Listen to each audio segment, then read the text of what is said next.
Valerie, why are you sitting there? I don't remember inviting you. That's what she said to me when I attended Madeline's wedding. With a smug look on her face, Madeline continued, Get out of here! You unemployed loser! You want to embarrass me even more? Her words extinguished any remaining goodwill I had for her. Fine. I'll stay out of your life from now on. As I left the venue, a commotion broke out, and people rushed in. Ignoring Madeline's cries for help, I left the venue with Conrad. I'm Valerie, a freelance illustrator. Conrad, whom I married a few years ago, is currently away for work. One day, feeling a bit lonely, I got news. My mom back home had fallen down the stairs and fractured her leg. Though it wasn't a severe injury, she'd need help until she recovered. The question was, who would provide that care? Dad had recently hurt his back and was using a walking stick, so he couldn't help Mom. I thought my sister Madeline, who lives at home, could take care of her, and I'd help on weekends. But Madeline said, It's just a fracture. She can walk. She doesn't need care. She's always been insensitive. She never lends a helping hand and often makes insensitive comments. I couldn't trust her to take care of Mom. So I decided to move back home to care for Mom while Conrad was away. My parents were thrilled, but Madeline wasn't. Why are you back? You're in the way? Every time we crossed paths in the kitchen or the living room, she glared at me. Whether she's always seen me as an enemy or is jealous, I don't know. But dealing with her is a hustle, so I ignore her. Still, she continued to harass me. I took over the household chores for Mom, but Madeline complained about my cooking and even threw laundry into my room. Childish. But I said nothing. 2 weeks after I moved back home, Madeline knocked on my door.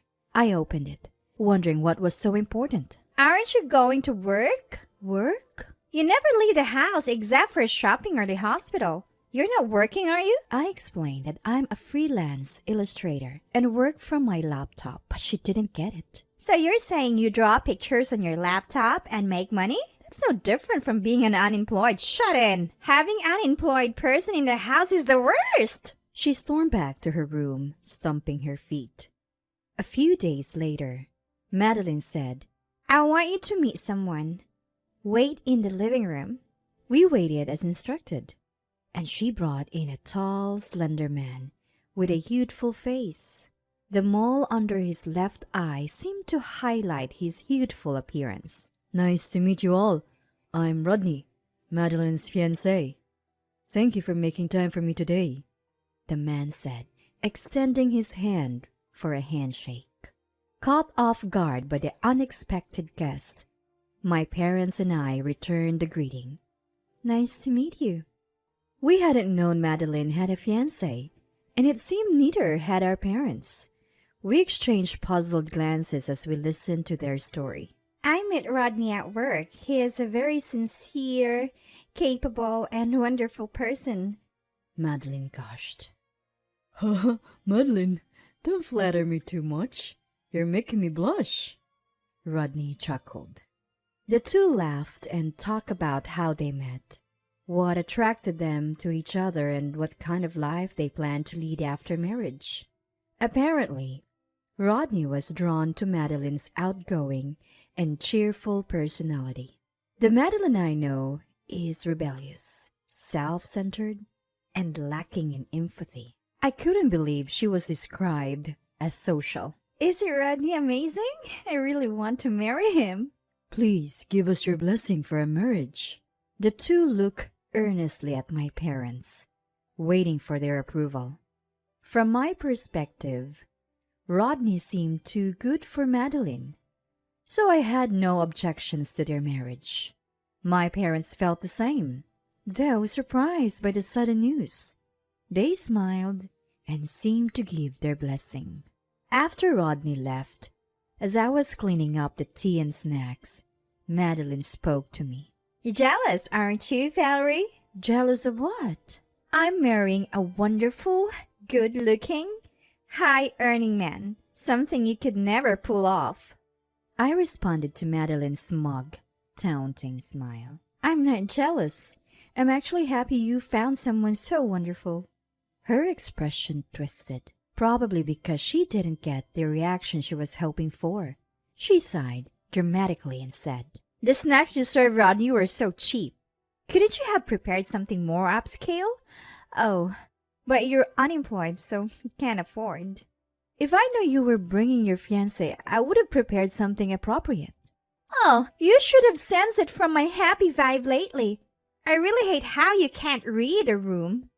Looking at Madeline, I wondered how long a marriage with her could last. I felt concerned for Rodney. That night, as usual, I called Conrad. It's a daily ritual. I get lonely easily, and hearing Conrad's voice helps me cope. I told him about Madeline bringing her fiancé. Wow, Madeline has a fiancé? That's great news. Yes, his name is Rodney Bland. He seems too good for her, actually. As soon as I said that, Conrad's tone changed. Wait, did you just say Rodney Bland? Yes, why? Is something wrong? Conrad then accurately described Rodney's appearance, demeanor, and the mole under his left eye. As I expressed my surprise, Conrad continued in a serious tone. Valerie, you need to tell Madeline to reconsider marrying Rodney. He's a scum artist. What? Are you serious? Rodney used to work under Conrad. He left the company a few years ago because he had been scamming multiple women out of their money and then disappearing. Conrad had been searching for him but couldn't find him. I stopped Conrad from contacting the women who had been scammed. Let's be sure it's him first. I'll get a photo of Rodney from Madeline and then you can confirm. All right. The next day, I asked Madeline for a photo of Rodney, saying I'd draw a caricature for their welcome board. She complained but eventually gave me the photo. When Conrad saw it, he said, That's definitely him. "The scum artist Rodney. Convince her to reconsider before she loses any money." I was planning to do that anyway. Madeline may dislike me, but as her sister, I want her to be happy. Still, as Madeline's older sister, I think it's natural to want Madeline to be happy. I immediately told Madeline the truth about Rodney. She didn't believe me. "You're just jealous and trying to ruin my fiancé's reputation." "I'm not. Conrad told me about him. You should really reconsider. You won't be happy." I tried to persuade Madeline almost every day, but she got angry and stopped talking to me. I even asked my parents to talk to her, but when she found out it was for me, she started harassing me more. She'd burst into my room yelling, "Get a job, you unemployed loser!" or knock loudly on my door to disrupt my work. My parents and I tried to warn them, but they didn't listen, saying, "It's the unemployed's fault for not working outside the home." When the neighbors complained, they stopped making a fuss, but they didn't stop harassing me. My patience and goodwill as her sister were gone. Some might say, "She's your only sister. You should try harder." But there's nothing more I can do for someone who won't listen and harasses me. However, there is nothing I can do for her, who has not listened to me at all and has been harassing me excessively. I gave up on convincing Madeline and decided to consult with Conrad and my parents about taking action. On the wedding day, I brought a nominal wedding gift and headed to the venue. The venue was incredibly lavish and the food was extravagant. Madeline's friends and relatives were already there enjoying the feast. As I watched the food being brought out one after another, I suddenly noticed something. I noticed that not even a single drink had been served to me, while my parents had a full-course meal in front of them. When I asked the staff, they said, "Please wait a moment, we'll check," and went away. After a while, Madeline, dressed in a pure white wedding gown, walked over, the sound of her heels clicking. "Valerie, why are you sitting there? I don't remember inviting you." "What?" Not just me, but my parents, the guests, and the staff all looked at Madeline in surprise. The venue that was buzzing with activity just moments ago has now gone eerily silent, and whispers fill the air. Despite being the center of negative attention, Madeline looks at me smugly. "You dare show up here after insulting my fiancé? I can't believe you. Oh, you're unemployed, so you probably don't even know when you're being rude. My parents standing next to me chime in. Stop it, Madeline. This is a wedding. Ignoring them, Madeline continues to berate me. How can I have a wedding if people find out my sister is unemployed? Just leave! You're embarrassing me! I let out a deep sigh and stand up. After exchanging glances with my concerned parents, I lock eyes with Madeline. Madeline, I came here to celebrate your wedding as your sister. But clearly, you don't want that. What a shame. What? Would I be happy to be blessed by someone unemployed like you? Just go! One last thing. Are you sure you won't regret it if I leave? Because if I do, we're probably done as sisters. Cutting ties with an unemployed sister? That's perfect. Leave now. With that, any lingering affection I had for her vanished. I tell Madeline, fine, we're done. Don't contact me again. I hear Madeline arguing with our parents as I leave, but it's no longer my concern. I pull out my cell phone and call Conrad. You can come in now. No need to hold back. Got it. Conrad replies and calls out to someone. Soon after, a group of women who had been waiting outside rush into the venue. Where's Rodney Bland? Bring him out! Their angry shouts and the gasps of the surprised guests reach me outside. Moments later, the door bursts open and Rodney, the groom, dashes out. Sweating profusely, he tries to run away but is caught by Conrad, who had been waiting near the door. Got you, Rodney. You're not getting away. Oh, Conrad, what are you doing here? A furious Madeline and the group of women rush over to the stunned Rodney. Ruined our wedding! Get away from me, fiancé! As Madeline launches at Conrad, I grab her arm to stop her. She turns around, surprised at first, but then her face contorts in rage and she grabs my collar. This is your doing, isn't it? You're the worst kind of person! I told you multiple times to reconsider this marriage, didn't I? You chose not to listen.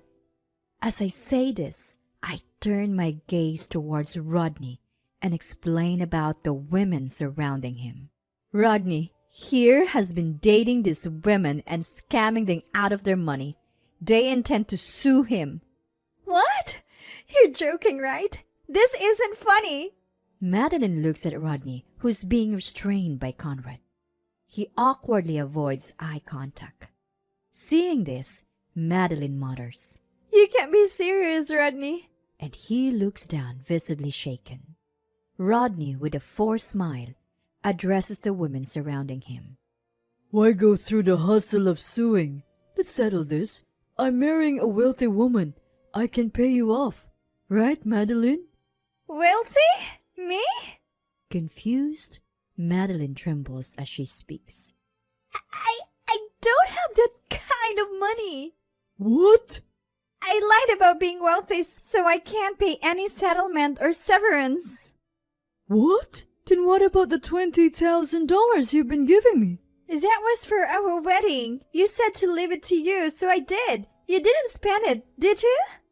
I blew through that $20,000 in a day. What? Are you kidding me? Give it back! My $20,000! Everyone present is dumbfounded by their exchange. Rodney, who scammed women for money, and Madeline, who lied about being wealthy to marry him. Maybe they're a match made in heaven. The guests, who had gathered upon hearing the commotion, react in various ways, some whispering, others watching in disbelief. After arguing with Rodney for a while, Madeline notices the attention and starts yelling. What are you looking at? Leave! The wedding is over! Just leave your wedding gifts and go! She orders the staff to remove the guests, then rushes over to me. Valerie, you were right. If I had listened to you, I wouldn't be in this mess. I'm sorry. Please help me. Her demeanor doesn't suggest she's truly sorry. She's just trying to salvage the situation. Conrad, who has returned to my side, silently shakes his head. I nod in agreement, shake off her hand, and say, I told you we're done. We're strangers now. I won't help you. What? What are you saying, Valerie? You're abandoning your only sister?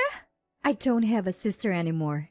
Goodbye, and let's never cross paths again. Wait! Valerie! Valerie! Ignoring Madeline's calls, Conrad and I leave the venue. Later, I hear from my parents about Madeline and Rodney. Madeline was disowned and kicked out of the family home. She moved in with Rodney since they were already legally married. Rodney, who was sued by the women, had to take out loans to pay them off. Their marriage fell apart due to financial strain, and they divorced. Both are now destitute. About 6 months after Madeline's wedding, my mom's fracture healed and life returned to normal. My remote assignment ended, and I returned home, occasionally visiting my parents. A year later, Conrad and I were blessed with a child. With help from our parents, we're living happily with our new family.